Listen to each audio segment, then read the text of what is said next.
Hello po, sir. Hello po. Ano pong pangalan nila, sir? Nestor Aguilar po. Okay, ilang taon na po kayo, sir, na OFW? Abay, almost 18 years na ako na, 18 to 20 years na siguro ako ngayon naging OFW. Galing pa ako ng Saudi Arabia at nag-Uzbekistan din po ako at ngayon nasa Dubai po ako ngayon. Okay po. Sir, ano po yung bilang isang OFW sa napakahabang panahon, no?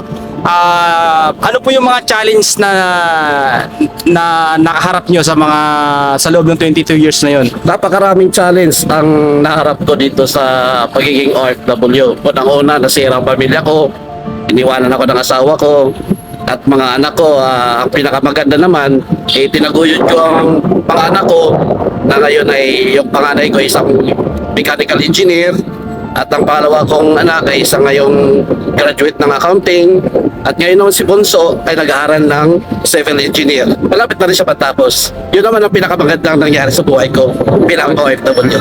Napakaganda pala nang nangyayari sa buhay mo, sir, kahit na nawasak yung pamilya, no? Nataguyod mo pa rin yung mga anak mo, sir. Sir, halimbawa magbibigay kayo ng advice sa mga bagong OFW pa lang, mga baguhan, o yung mga OFW na papunta pa lang dito sa ibang bansa, anong maibibigay mo sa kanila na advice? Ang pinakamagandang advice na gagawin ko ay kung kayong may pamilya katulad ko, buo naman, isama nyo na ang pamilya nyo. Huwag nyo hayaan na malayo kayo sa isa't isa. Kasi napakalakas ng dito sa abroad. Nangungulila ka talaga. At hindi talaga may iwasan na magkakaroon ka talaga ng problema. Lalo't yung hindi ka maintindihan ng asawa at mga anak mo.